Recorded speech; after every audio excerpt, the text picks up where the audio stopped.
I say, now, how are you going to pivot out of the statements? They said, don't worry about it. In other words, they're politicians. They can do it. But I just want to thank everybody. This is a far bigger win than we even expected, all five. And that's something that's really something.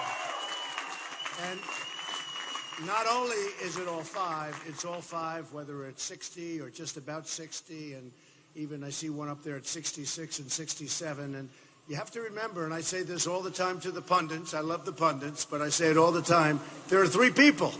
When you crack 60, and as we did last week with our great city and our great state of New York, when you crack 60 with three people, that's very hard to do. In fact, I think Chris can tell you, if you crack 60 with two people, that's called a massive landslide, but we have three. And, you know, some strange things have happened. Last night it was very strange when I watched this group get together. That was a strange moment. I got a call at 11 o'clock, and we talked, and I said, I think that's a good thing because it shows weakness, it shows ineffectiveness, it shows failing campaign. It's collusion. In business, they put you in jail for collusion. In politics, you're allowed to get away with it. But it really is. I thought it was a very weak signal, and the Republican Party needs something much different than that. We'll be going to, thank you, we'll be going to Indiana. I'll be leaving tomorrow afternoon for just a long stay, and it's a great state. I have many, many friends there, and I have a coach, Bobby Knight, the great Bobby Knight, and we're going to be spending a lot of time with Bobby, and Bobby's an amazing guy. He's tough, he's sharp, he's smart, and he wins. He knows how to win, and the people of Indiana love him, and Bobby's endorsed me, and we're going to spend tomorrow night and I think the next day with Bobby, so it's going to be a lot of excitement and fun, and that's called the gold standard for Indiana. I would say Bobby Knight has to be the gold standard, and we have so many other people that have endorsed us there, so that'll be great. So we'll start in the afternoon, and we're going to be spending numerous days in Indiana, and it's going to be something really, really special. So I want to thank the media. The media has really covered me very fair for the last 2 hours.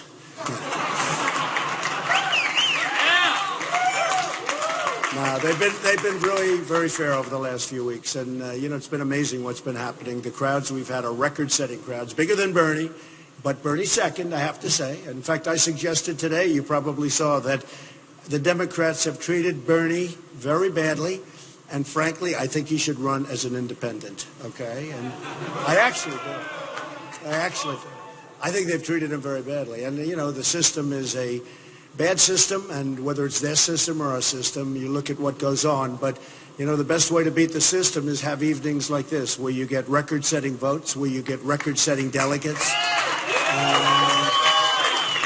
I use the analogy of the boxer. You know, when the boxer knocks out the other boxer, you don't have to wait around for a decision. So that's what it is, and that's what happened tonight. That's what happened last week in New York, and that's really what's been happening throughout. We have millions more votes, millions more than Cruz.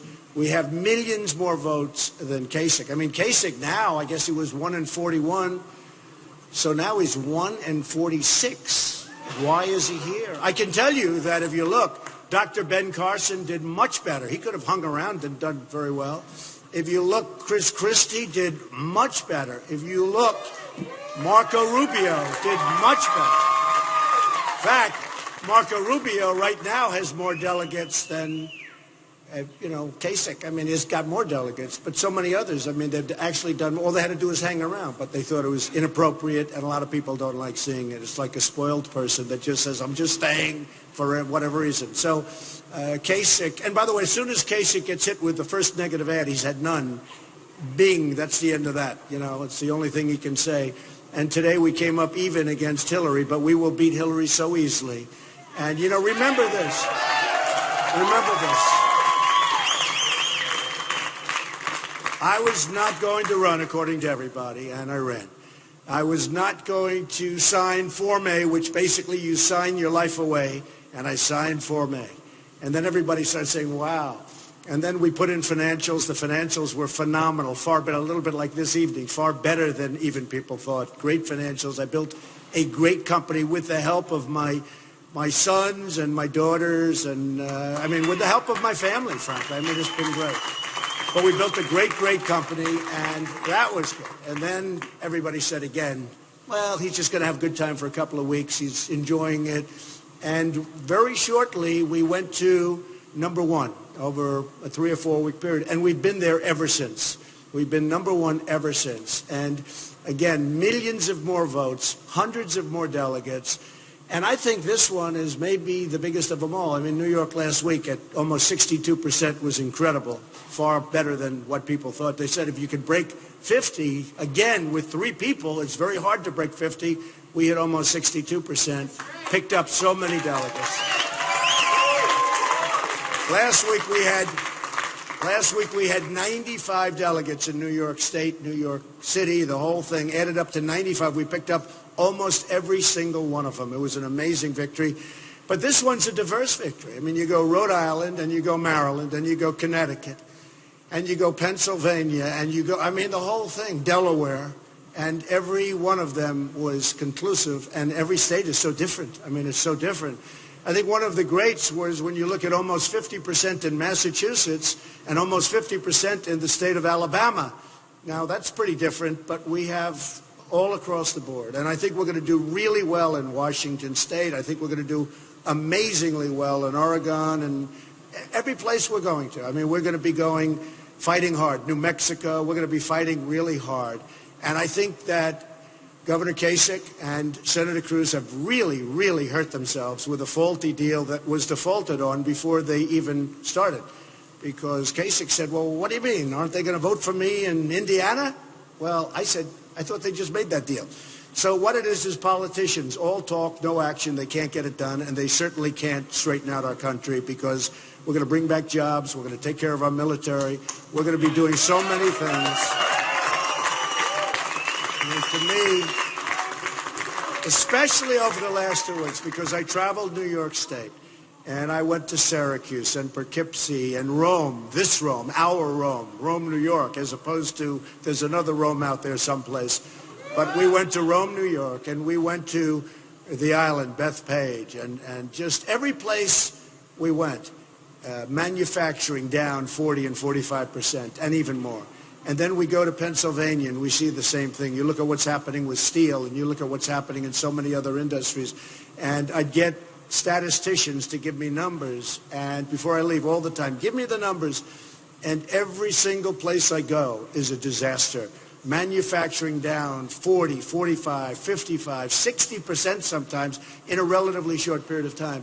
Our jobs are being sucked away from our country. And we're not going to let it happen anymore, folks. We're going to make it very, very difficult to do that. And when companies want to leave this country, our great country, and they want to lay off all of these people that in many cases helped build the country, there will be consequences for that company to pay. When they think they're going to make their product and send it in, no taxes through a very weak border, which, by the way, our border will be very, very strong, and we will build the wall. Just remember I said it, okay?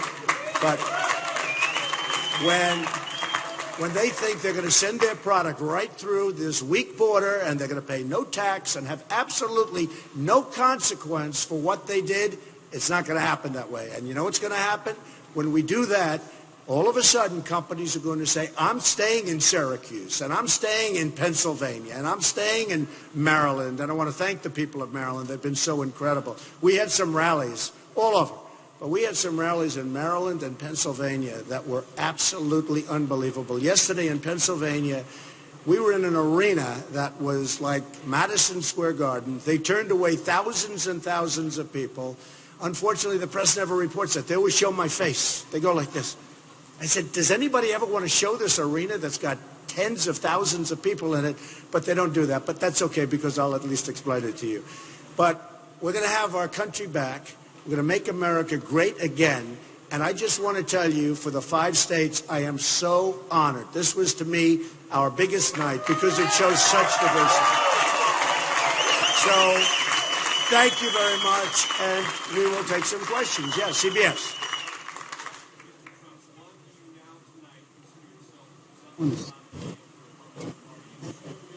No, he's not on any mic. Number 22. Yeah, it's all been, well, I don't know what the final number is, but the money we raised for veterans has been been mostly distributed, and we're looking for some other really worthy places to distribute the final amounts. But for the most part, it has been distributed. We raised millions of dollars. Yes, go ahead. I consider myself the presumptive nominee, absolutely. I mean, if you look, honestly, Senator Cruz and Governor Kasich should really get out of this. They have no path to it. They have no path to it. And honestly, they should get out of the race, and we should heal the Republican Party, bring the Republican Party together. And I'm a unifier. I unify people. That's how I did it in business. I mean, I unify people. We will have people that are backing this party and backing my candidacy that you folks will not even believe. We're going to have such unity. Now, I'm not saying everybody, because some people have gone too far over the edge, but we will have people backing the party and backing the presidency, and we're going to win, and we're going to beat Hillary Clinton, and it's not even going to be hard.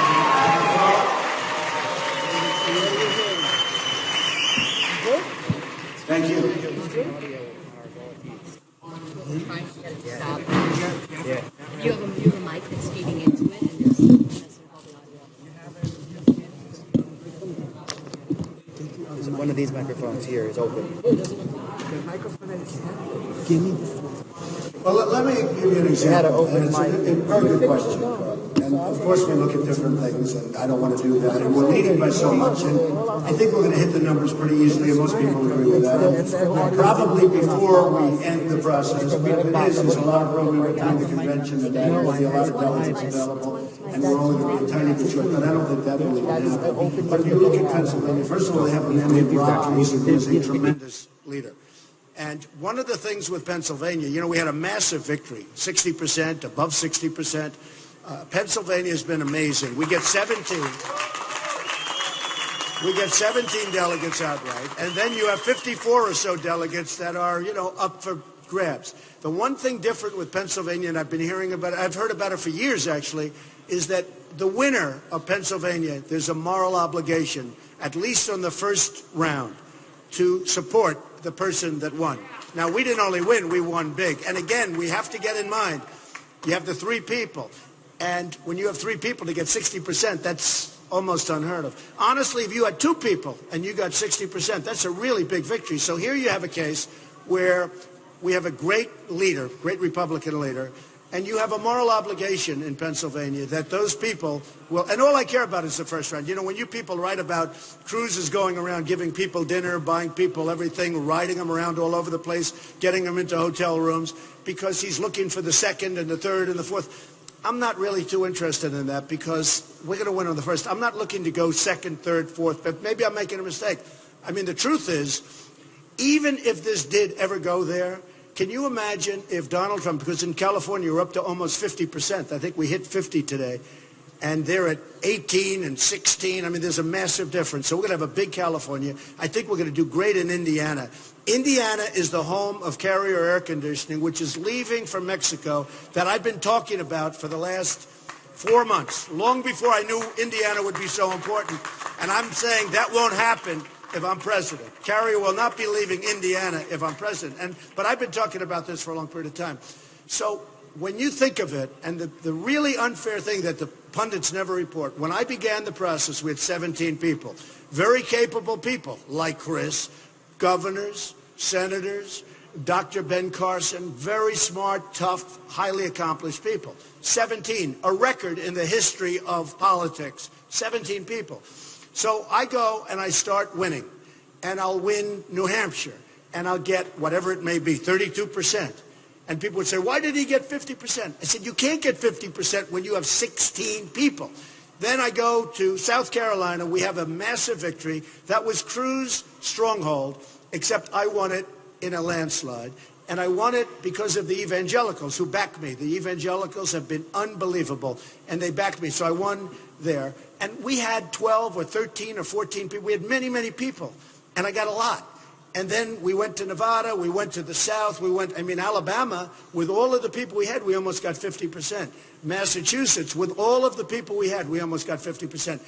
The pundits, I was watching tonight, the pundits never talk about the fact that these early states, especially, even now we have 3. 3 is unfair. You know, Hillary has 1.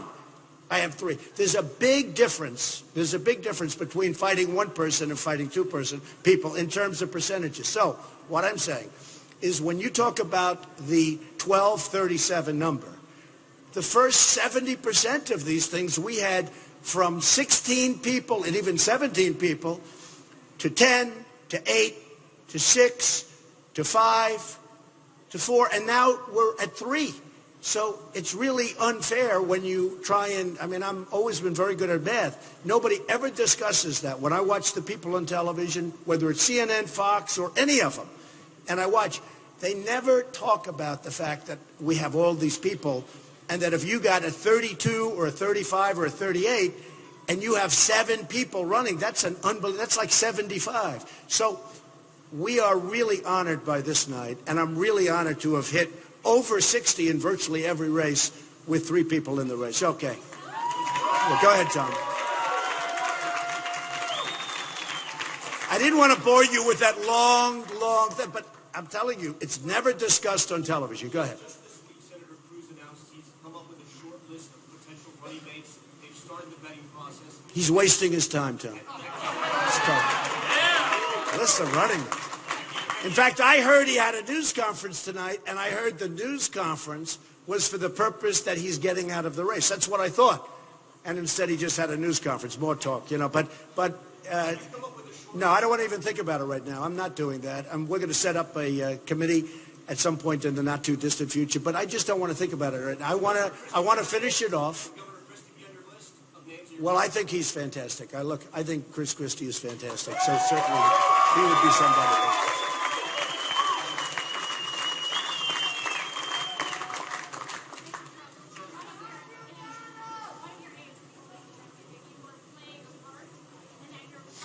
No, I am me. You know, it's interesting, Sarah. I hear that, you know, he'll be presidential, he'll be not presidential, he'll do this. It's very easy to be presidential. By the way, much easier, but I'm not playing a part. Look, I started off with 17. I'm down now, I'm winning it. It's over. As far as I'm concerned, it's over. These 2 guys cannot win. There's no path. So why would I change?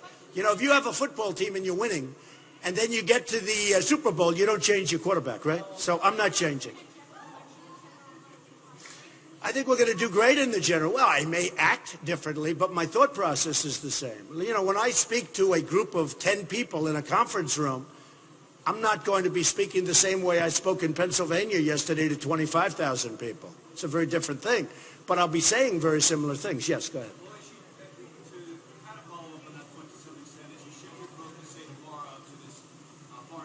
I'm doing a foreign policy speech, yes. Yeah, which I look forward to.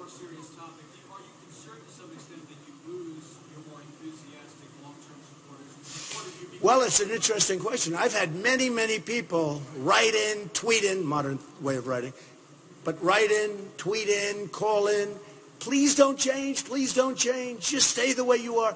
So, look, I'm not changing. You know, I went to the best schools. I'm like a very smart person. I'm going to represent our country with dignity and very well. But I don't want to really change my personality. I think, you know, it got me here. Somebody said, if you changed and if you were that way, you wouldn't be maybe where you are right now. You know, we beat a lot of people. A lot of people are sitting back saying, what happened, darling? Why are we sitting here? We're watching television. Don't forget, when I announced, there were many favorites that were going to win. One of those people raised over $100 million in a PAC and a lot of money personally. Others had other big advantages, governors of major states, et cetera, et cetera. They were all going to do great. They were all going to do great, but one after another, and here we stand with big 5 victories over 60%. David? Tonight in her speech, Hillary Clinton took a chunk out of you and basically said she's going to have a theme about love, Trump, and hate. How do you fight back against somebody who calls you a hateful person? Sure. I mean, I call her Crooked Hillary. She's crooked. She'll be a horrible president. She knows nothing about job creation. Her husband signed NAFTA, which destroyed this country economically, I will tell you. You look at New York State, you look all over New England, you look at Pennsylvania, NAFTA was a disaster. Her husband signed it, and it was a disaster for this country. Hillary will be horrible, absolutely horrible on economic development. She will be terrible on jobs. She knows nothing about jobs except for jobs for herself. And when it came to answering the phone, at 3 o'clock in the morning, she was sleeping, okay? She wasn't, with Benghazi and all of the other problems. You look at what she did with Syria. You look at what she's done in so many different ways. She will not be a good president. She doesn't have the strength. She doesn't have the stamina. I know about dealing with China. I've made billions of dollars dealing with China. China can be dealt with, and you can get along with them. But Hillary does not have the strength or the stamina to deal with China or other things. But bottom line is, one of the big problems our country has is problems with trade, where you have China, Japan, Mexico, so many countries just ripping us left and right. The politicians cannot handle that problem. Two reasons. Number one, they don't have the competence to do it. Number two, most of them are paid off through campaign contributions so that they don't touch certain things that the people want touched. When people are making less money in real wages than they were 18 years ago, and then some people say, wow, he had a big crowd. That's one of the big reasons. I mean, you have people making less money today, as you know, because you see every stat. Less money today, David, than they made 18 years ago. And in some cases, they're working two jobs. So they're getting older and they're working harder. Shouldn't be that way. You're not worried at all, though, about being labeled? No, I don't worry about it. No, I don't worry. I'm not a hateful person. I'm a person that loves people. And make America great again. I mean, that's just the theme. I mean, she's going with that because she thinks it's great. I'll do far more for women than Hillary Clinton will ever do, including, remember this, including protecting our country, because she will not be good with the military. She will not be good with protecting our country. And she's had her shot. And she also raised her hand when it came to Iraq. And she shouldn't have voted. And if you remember, just take a look at the things that Bernie Sanders was saying about Hillary Clinton. She said she's not qualified. He said she is not qualified to be president. But he said something else that was, because qualified, what's qualified? I mean, you got to go out, you got to run, and you see what happens. But he said some things about her that were so incredible, and so incredibly bad. There's a great level of hatred right there, but he's been telling the truth. And I really mean it. I think Bernie Sanders should run as an independent. I think he'd do great. Okay. You just described yourself as the presumptive nominee. Is there a level of frustration that the party isn't seeing you that way, even after a night like tonight? I think the party is seeing me that way. I'm getting calls that, as I said, you wouldn't believe. I'm getting calls from people that I really can't even know how they can do it because they've said such horrible things about me, and now they want to join the team. Chris can tell you that. Ben Carson can tell you that. Other people can tell you that. I'm getting calls. Corey can tell you. Paul can tell you. We're getting calls from people where I actually say, how can you do this? How can you do this? How can you do it? And they have no problem. But the fact is, names that you wouldn't believe, names that you interview and say, oh, Trump, Trump, Trump, and now they're calling they want to join the team. Oh, well, a lot of them will be coming out soon. They want to come out very soon. Yes.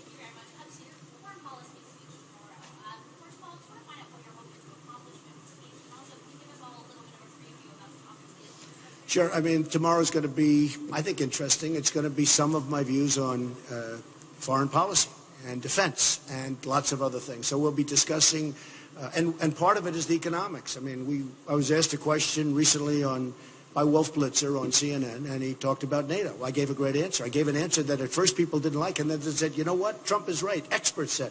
I said it's obsolete, and too many people are getting a free ride because we're funding 72, 73% of NATO.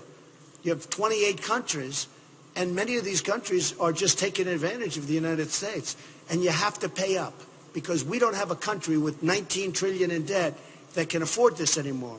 You have to pay up. And part of what I'm saying is we love our countries and we love our allies, but our allies can no longer be taking advantage of this country. This isn't 40 years ago and it's not 20 years ago. This is now. And we have to rebuild our infrastructure. We have to rebuild our country. We have to get rid of ISIS, or we have to get rid of them fast. Our military is totally depleted. We have to build it up. It's going to be the cheapest thing we can do. And a lot of great things are going to happen. We're going to make America great again. And that sounds a lot like what you talked about when you're on the stuff with your rally. Should we expect a lot of that, or No, you're going to really hear different things. Yeah, very. I'll never change one thing. You know what I will never change? Make America great again. I will never change it. That's one thing.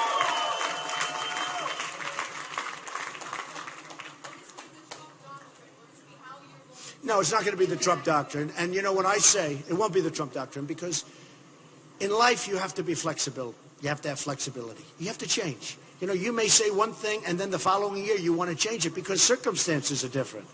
And I've followed people for years, and I have friends that are the most successful people in the world. Many of them are endorsing me. Carl Icahn, many of the great business people are endorsing me. You have to have flexibility. You can't say, this is my doctrine, I will not move, because the world changes, countries change, leaders change, lots of things happen, so you can't say that. Okay, yes, sir, go ahead. Mr. Trump, when you talk about winning in the last few races in Congress, we're talking about the ceiling that you had. You definitely blown through that. We don't have a ceiling. You know what our ceiling is? I think it's 100%. We don't have a ceiling. And again, the ceiling was always so unfair because I'm going to just do it again because I want to do it because it's so important. But the ceiling, wait a minute, the ceiling, they kept saying he doesn't hit the 50%. Well, now they don't say that anymore. But how do you hit 50% when you have 16 people in a race? You can't do it. Yeah, but we're talking about it just here in the Northeast, New York, Pennsylvania. These are places. No, you don't understand. I have many people running. How are you going to win these? I think I'm going to win New York. No other Republican can say it. I think I'm going to win, conservative voters. Did you see the polls where they're coming out tonight? The most conservative people in the Republican Party tonight back Donald Trump. The most conservative, okay? The most. Got to see the polls. Go ahead.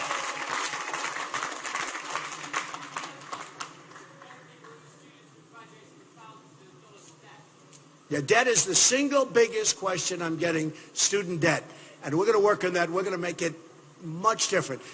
The biggest problem the students have, they have the problem with debt, but they go to a good college, they borrow right up to here, and they're choking on debt, and they graduate, they work hard, they get good marks, and then they can't get a job. I'm going to bring jobs back to this country like you've never seen. That's the biggest problem.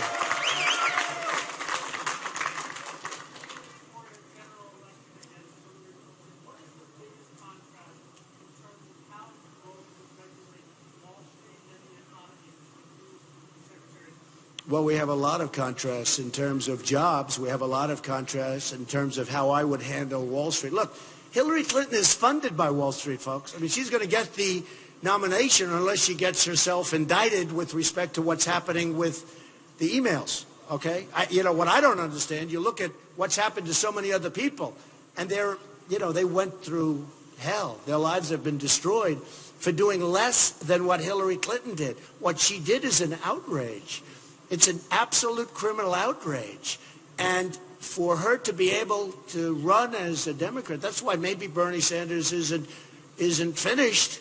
But the only way you can say that is if something happens to her. She's being protected by the Democrats because what she did, and I see it, and whether I read about it in the papers or I watch it with experts, legal experts on television, virtually every single one of them said what she did is a criminal act, and what she did is a very, very dangerous thing for our country. And yet here she is running for president. So I think that Hillary, honestly, she's a flawed candidate, and I think she's going to be easy to beat. I think she's going to be much easier to beat than most of the 16 people that I competed with just recently. Go ahead.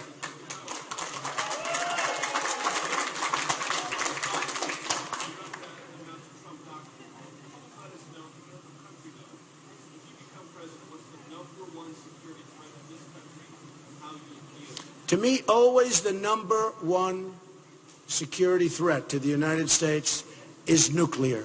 That's our biggest threat. It's our biggest risk, the power of weaponry. And we have to be unbelievably careful.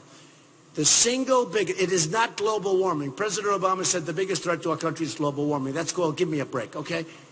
The biggest threat to our country is nuclear. And we cannot let Iran get a nuclear weapon. We're going to do something where we'll have a real partnership with China. You know, we have a lot of power over China. China has rebuilt itself by making a fortune over us. China has power, tremendous power, over North Korea. We have to be very vigilant on North Korea. We cannot let this guy go much further. And China should handle that problem. China can handle that problem very easily. They say they can't, but they're toying with us, okay? They're toying with us. We have a lot of power. We're going to have a great relationship with China. We're going to have a great relationship with Putin and Russia. But let me tell you, China has a lot of power over North Korea, a tremendous amount of power. They just refuse to use it, and they refuse to talk about it, and they're toying with us. And right now, they don't respect us. They don't respect our president. And because of that, they're getting away with murder. And this guy is getting away with murder. What's going to happen is, and something very important to me and to a lot of other people, but very, very important to me, is nuclear weaponry. That is your single biggest threat in the world today. Go ahead, Tom.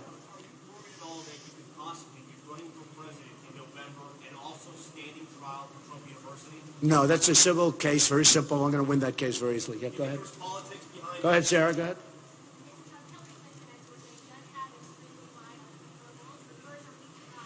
Well, my unfavorables have come down a lot over the last few weeks.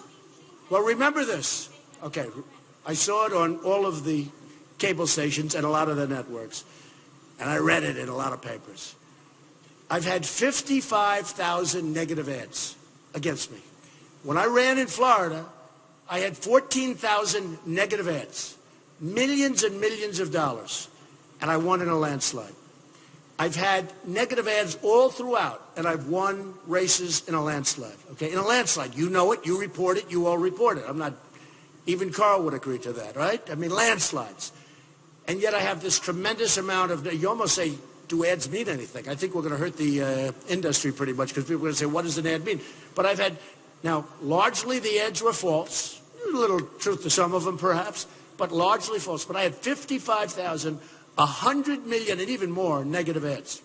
Even in New Hampshire. I mean, Jeb spent millions and millions of dollars on negative ads, and I won New Hampshire in a landslide. No. But now what's happening is most of these people that have been fighting me are gone.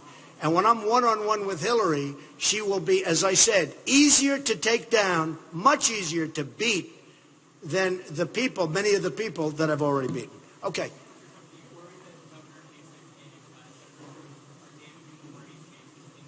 Well, I think they're hurting the party because, again, they have no path, zero path to victory. And we're going to win on the first ballot. We don't look for the delegates on number 2, 3, 4, 5 ballot. And here's what I say. Let's assume it did go beyond the first ballot. And let's assume you're Reince, who's a very good man, head of RNC, Reince Priebus.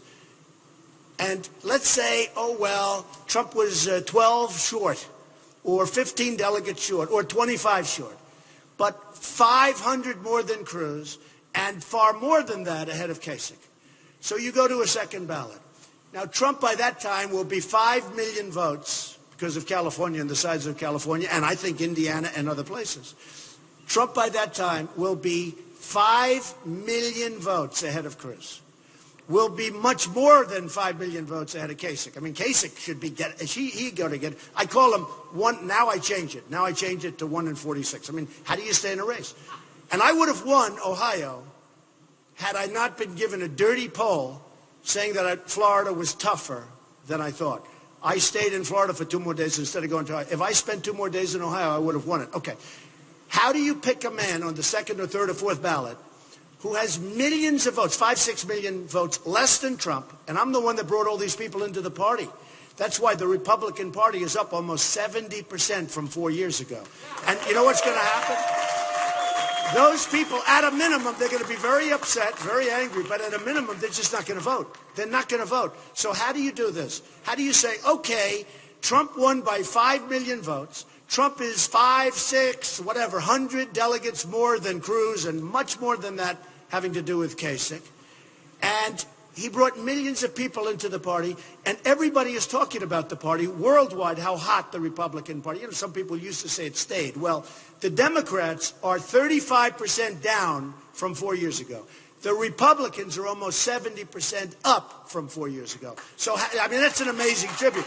And that's not because of Believe me, that's not because of Kasich or Cruz. That's because of me. So here's the thing. How do you say to them, we're going to choose a man that lost by 5 million votes and 500 delegates. We're going to take him because Trump was 14 delegates short of winning in the first ballot. I don't think you can do that. Now, with that being said, I intend to get enough delegates, but that's it. Okay. Yes, ma'am. One more question. Go ahead.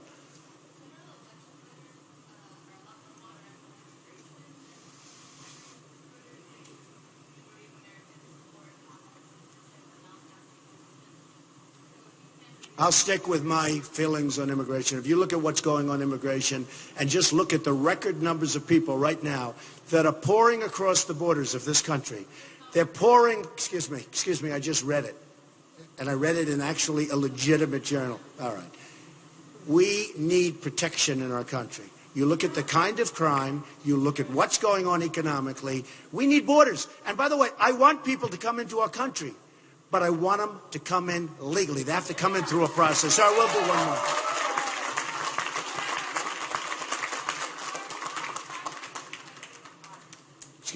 Excuse me? Well, I think the only card she has is the woman's card. She's got nothing else going. And frankly, if Hillary Clinton were a man, I don't think she'd get 5% of the vote. The only thing she's got going is the woman's card. And the beautiful thing is women don't like her, okay? And look how well I did with women tonight. Okay.